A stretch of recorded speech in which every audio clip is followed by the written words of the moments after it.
প্রিয় শিক্ষকবৃন্দ, আসসালামু আলাইকুম। এডুকেশন ব্লগের পক্ষ থেকে আপনাদের শুভেচ্ছা এবং অভিনন্দন।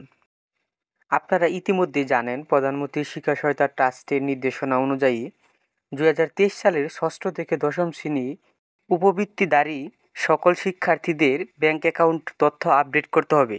আজকে আমি দেখাবো কিভাবে আপনারা এই ব্যাংক অ্যাকাউন্ট তথ্য আপডেট করবেন। প্রথমেই চলে যেতে হবে আপনাকে একটি ব্রাউজারের সার্চ বক্সে গিয়ে লিখবেন HSPMIS লগইন।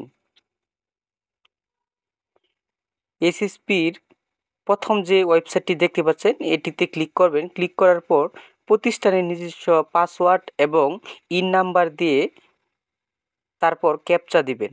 ক্যাপচা দেওয়ার পর লগইন বাটনে ক্লিক করবেন। লগইন বাটনে ক্লিক করার পর আপনার সামনে একটি ড্যাশবোর্ড আসবে। ড্যাশবোর্ড থেকে যেহেতু আপনি ব্যাংক অ্যাকাউন্টের তথ্য পরিবর্তন করবেন, সেই ক্ষেত্রে উপবৃত্তিপ্রাপ্ত শিক্ষার্থী থেকে মোবাইল ব্যাংক অ্যাকাউন্ট তথ্য আপডেট সেখানে যাবেন। যেহেতু আমরা 2023 সালের তথ্য পরিবর্তন করব, সেই ক্ষেত্রে ষষ্ঠ শ্রেণীর জন্য অর্থ বছর হবে 2022-23, সপ্তম শ্রেণী 21-22 এবং অষ্টম শ্রেণী 2020-21, নবম শ্রেণী 19-20 এবং 2024 সালের এসএসসি পরীক্ষার্থীর জন্য অর্থ বছর হবে 19-20। আপনি যে শ্রেণীর কাজ করতে চান সেই শ্রেণীর অর্থ বছর এবং শ্রেণী দেওয়ার পর খুঁজুন বাটনে ক্লিক করুন।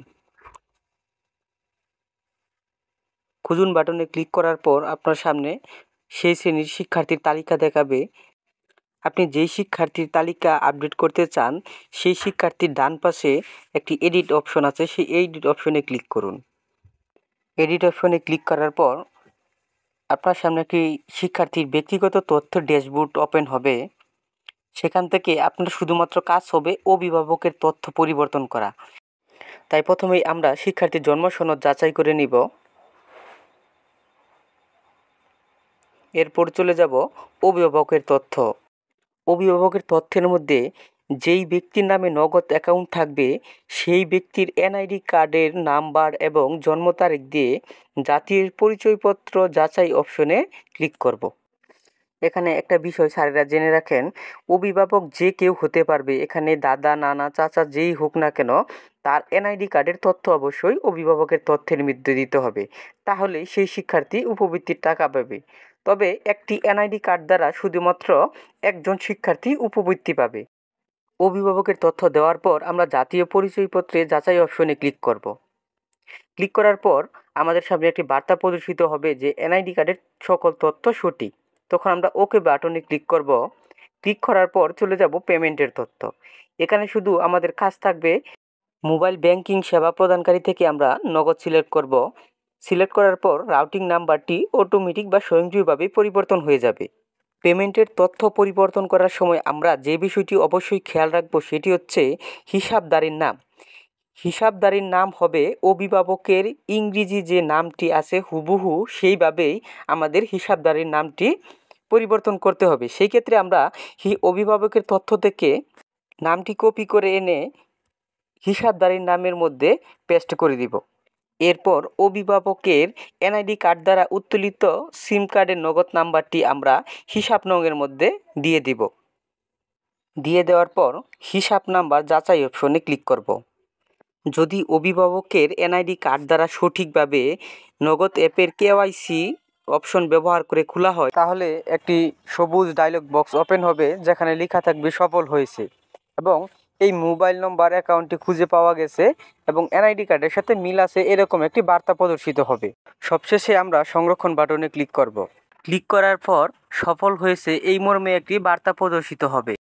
অনেক শিক্ষার্থী *167# এই ডায়াল কোড ব্যবহার করে নগদ অ্যাকাউন্ট খোলার কারণে এসএসপি সার্ভারে যখন এন্ট্রি দিতে যায় তখন একটি লাল ডায়লগ বক্স চলে আসে যেখানে লেখা থাকে সঠিক মোবাইল ব্যাংকিংয়ের তথ্য প্রদান করুন। এই সতর্কবার্তার কারণ হচ্ছে কেওয়াইসি অপশন ব্যবহার না করা এবং যেই ব্যক্তির নামে এই নগদ অ্যাকাউন্ট খোলা সেই ব্যক্তির এনআইডি কার্ডের তথ্য না দিয়ে অন্য আরেকজনের তথ্য দিয়ে দেয় ভুলবশত, যার কারণে সেই শিক্ষার্থী উপবৃত্তি পাওয়া থেকে বঞ্চিত হয়। আমার ত্রিশাল উপজেলার বিভিন্ন প্রতিষ্ঠানের স্যারেরা ফোন দিচ্ছেন যে কিভাবে এই তথ্যটি আপডেট করব এবং বিভিন্ন সমস্যার সম্মুখীন হচ্ছেন। আশা করি এই ভিডিওটি দেখার পর আপনাদের আর কোনো ধরনের সমস্যা থাকবে না। যদি এরপরও কোনো সমস্যা থাকে তাহলে আপনারা মোবাইলে যোগাযোগ করতে পারেন যে কোনো সময়। আপনাদের সুবিধার্থে এবং অনুরোধে আমার এই ভিডিওটি তৈরি করা। যে কোনো সময় যে কোনো ধরনের সমস্যায় যদি পড়েন তাহলে অবশ্যই আমাকে প্রতিবারের মতোই নক দিবেন। সকলেই ভালো থাকবেন। আসসালামু আলাইকুম।